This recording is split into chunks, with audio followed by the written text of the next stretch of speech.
Hello दोस्तों। तो एक बार फिर से आपका स्वागत है क्रिकेट क्लब आर पर। और दोस्तों, आप सभी को दिवाली की बहुत सारी शुभकामनाएं, ढेर सारी शुभकामनाएं। दिवाली दिवाली का ये त्योहार आप सभी के लिए सुख समृद्धि और धन की वर्षा करने वाला हो। तो दोस्तों, आइए बात करते हैं स्पोर्ट्स के बारे में। दोस्तों, आप वो जो बड़ी सीरीज एक तरह से जिसकी बात हो रही थी, जिसकी चर्चा हो रही थी इंडिया और ऑस्ट्रेलिया के बीच, बहुत सारे कहना होगा इस सीरीज से पहले सवाल थे, भारत किस तरह से इस सीरीज में प्रदर्शन करेगा, क्योंकि बड़ी सीरीज है और ऑस्ट्रेलियन वो टीम है जो भारतीय टीम को चुनौती पेश कर सकती है।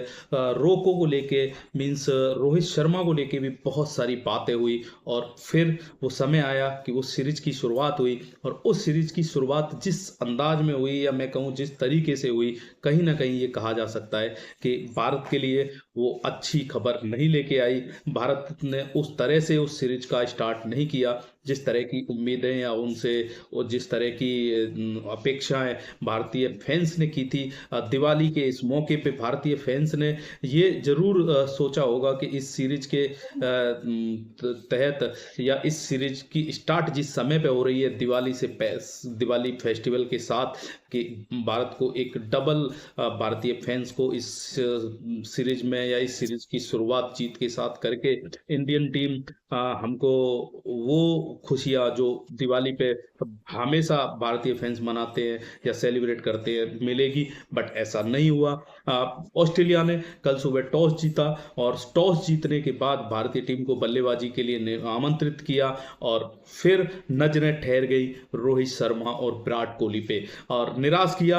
और रोहित शर्मा ने, जो कि बहुत उम्मीदें थी उनसे, बहुत अपेक्षाएं, बहुत चर्चा और बहुत सारी बातें उनके बारे में की जा रही थी, लेकिन कहीं ना कहीं कल ग्राउंड पे जब वो उतरे तो वो चीज जो मैंने बार बार वीडियो में बोला है कि रोहित शर्मा जो कि 7 महीने बाद ग्राउंड पे उतरने थे, और कल जब वो 7 महीने बाद इस ग्राउंड पे उतरे तो वो मैच प्रैक्टिस की कमी नजर आई। और बहुत ही कहना होगा कि खराब शुरुआत भारत ने रोहित शर्मा का विकेट के रूप में की। और उसके बाद जब ग्राउंड पे नेक्स्ट उतरने वाले बल्लेबाज थे वो थे विराट कोहली का जिस तरह से क्रेज है ऑस्ट्रेलिया में, और बहुत सारे फैंस सिर्फ और सिर्फ उनको ही देखने आए थे।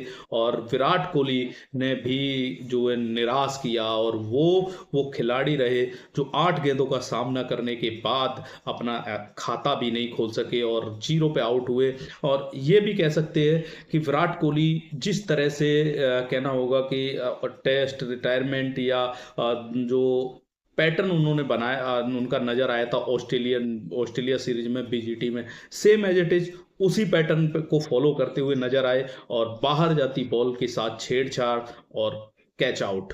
तो एक बड़ा कहना होगा भारत को सेटबैक लगा जब ये दोनों ही बड़े और कहना होगा कि बड़े महान बल्लेबाज दोनों हैं, तो ये दोनों ही जब भारत के 20 रन तक पहुंचते पहुंचते आउट हो गए। उसके बाद ग्राउंड पे जो रनों की हम उम्मीद कर रहे थे वो तो नजर नहीं आई, लेकिन ग्राउंड पे नजर आई वर्षा।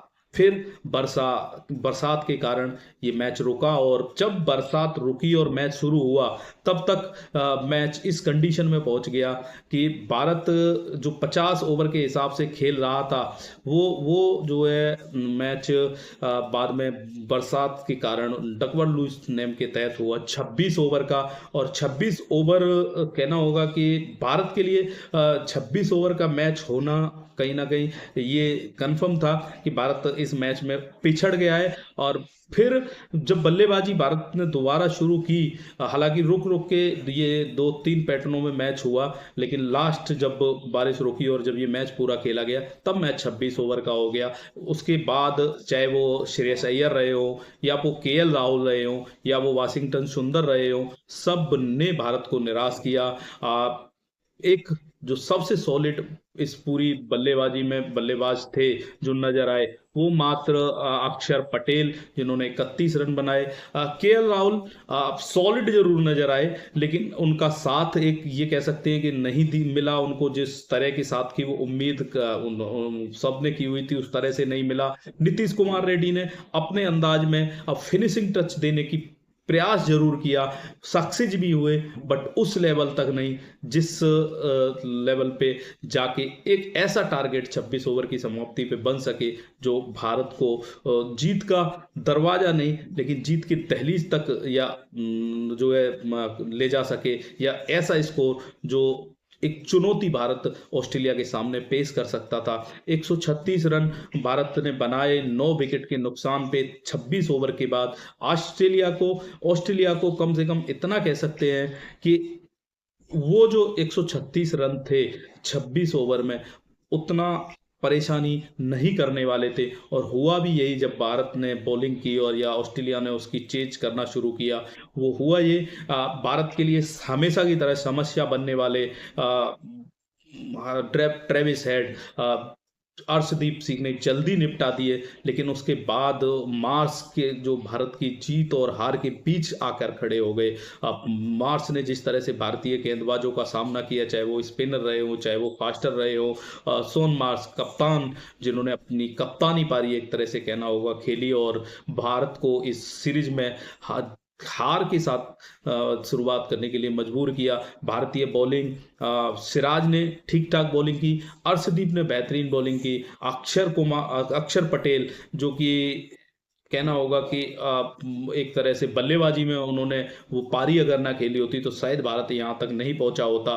लेकिन उन्होंने बॉलिंग में भी भारत को विकेट्स भी दिलाया और अच्छे टच में वो नजर आए। उसके अलावा हर्षित राणा को बारे में जितना चर्चा रही है, गौतम गंभीर की तरफ से रही हो या भारतीय अलग अलग प्लेटफॉर्मों पे, उन्होंने तो कहना होगा कि बहुत बहुत निराश किया होगा इस टीम मैनेजमेंट को। और जिस तरह की अपेक्षाएं, जिस तरह की बॉलिंग की उनसे उम्मीद की जाती है, हर्षित राणा की जो प्रॉब्लम नजर आती है वो यही है कि वो पैचेज में है, एक ओवर में 2 गेंद या 1 गेंद अच्छी उनकी नजर आती है और फिर वो जो आउट बॉलर जो ओवर में ओवर पिच या जो वो चांस देते हैं बल्लेबाजों को, एक लूज गेंद या 2 लूज गेंदों के साथ वो पैटर्न यहाँ नजर आया। वो जो एक पूरा ओवर एक कंट्रोल के साथ डालना होता है, वो उसमें कहीं ना कहीं हर्षित राणा चूक जाते हैं और वो कहीं ना कहीं इस मैच में भी हमको देखने को मिला। गौतम गंभीर को भी निश्चित तौर पे निराश किया होगा। और फिर हुआ वो ये कि शुभमन गिल ओडीआई कैप्टन बनने के बाद ओडीआई की शुरुआत एज ए कैप्टन हार के साथ करते हैं और भारत इस सीरीज में अब 1-0 से पिछड़ गया है। आसान नहीं होगा वापसी करना, बिल्कुल नहीं होगा, क्योंकि जब आप 3 ओडीआई मैचों की सीरीज खेलते हैं और पहला ही मैच हार जाते हैं तो आपके सामने आगे समस्याएं खड़ी होती हैं, इसमें कोई दो राय नहीं है। और अब देखना ये होगा कि इस पूरी सीरीज का जो एक धुरी नजर आ रहे थे रोको, वो किस तरह से आगे के मैच में प्रदर्शन करते हैं और भारतीय टीम अपनी वापसी कर पाती है या नहीं, या फिर और कहना होगा कि गौतम गंभीर के कोच बनने के बाद से जिस तरह से भारतीय टीम एक के बाद एक बड़े सीरीज हारती रही है या ड्रॉ ही करा पाई है, चाहे वो टेस्ट हो या ओडीआई हो या T20 में जरूर उनकी कैप्टनसी में अच्छा किया है, तो वो देखना होगा क्या वो पैटर्न फॉलो होगा